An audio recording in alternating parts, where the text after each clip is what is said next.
Yes, so I am feeling confident, and the campaign's at exactly where we need to be at the moment, which is around getting myself known by the public and my background and my experience known. My daughters are very supportive about me standing for the next Mayor of Auckland, and they're quite excited actually, yes. Yeah, the repairs have gone from, I think it was $4 million to $31 million. So that's a clear example of where the council haven't done due diligence on the building properly. So in terms of when they purchased the building, they should have had reports that showed how much work needed to be done, and they've completely underestimated the cost of fixing the concrete slabs on the outside of the building. So that's a good example of where the council staff and the governance of council have failed in terms of doing proper due diligence when purchasing a building. So somebody needs to be held accountable, whether that's, the mayor or the CEO or the person who actually, recommended and put the recommendation up and the business case up around purchasing the building. That kind of overspend is significant, and we need to know how it happened, and we need to learn so it does not happen again.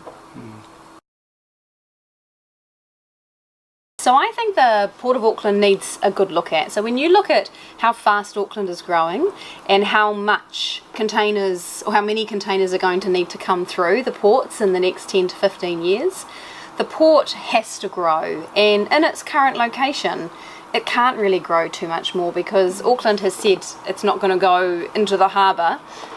So I think if you're looking at the port as a long-term infrastructure asset for Auckland, then we are going to need to move it. It's served us well, but it won't serve us well moving forwards. And countries around the world have realised this. So for example, Sydney have already moved their port. Seattle is in the midst of moving their port as well. So we need to have a plan for how we look at that and how we address that. And the port takes up around 77 hectares of land, and from that we get around $47 million of dividend last year from the port. That's not a lot of money for that much land. So we need to have a look at what actually could you do with that much land, both economically and socially for Auckland, in terms of imagining if we could return that to the people of Auckland, what we could do with that piece of waterfront.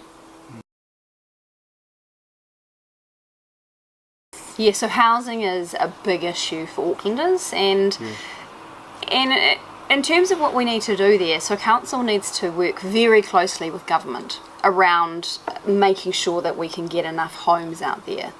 And it starts with making sure that there's enough land, so between the government and the council, that we've freed up as much land as we can.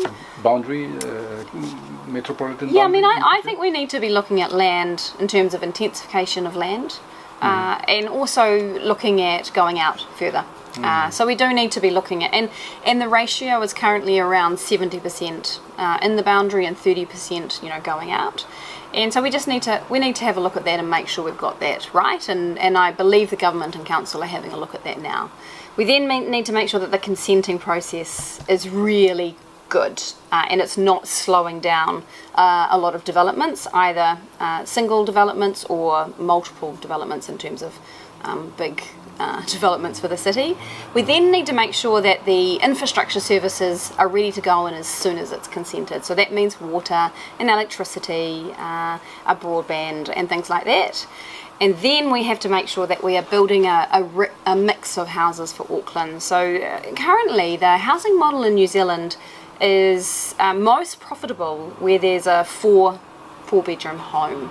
So that's why you get the $1 million. You get $500,000 piece of land plus $500,000 home, and that's the $1 million price tag. And so we need to make sure that the model is bringing to us not just the 4-bedroom homes, but the terraced homes and the apartments as well, which will make it more affordable for people to actually buy houses.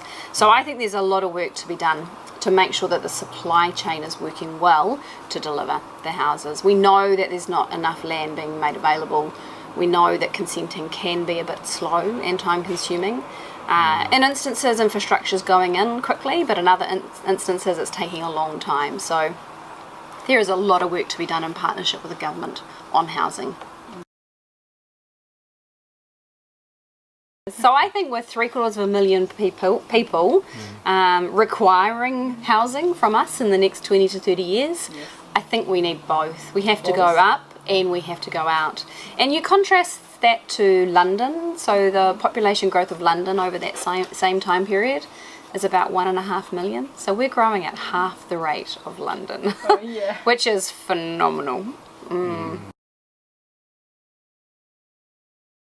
Yeah, so I think many Aucklanders are frustrated because rates keep going up and services go down. So you know people don't feel like they're getting value for money from their rates. So I think it's important that we give Aucklanders certainty on how much they're going to be paying for their rates moving forwards, and that we do actually deliver services where they feel they are getting value for money from their rates. And that's the benefit of 20 years of business experience, is really knowing how to manage operationally and bring disciplines to Auckland Council to be able to spend the rates money more efficiently and more wisely.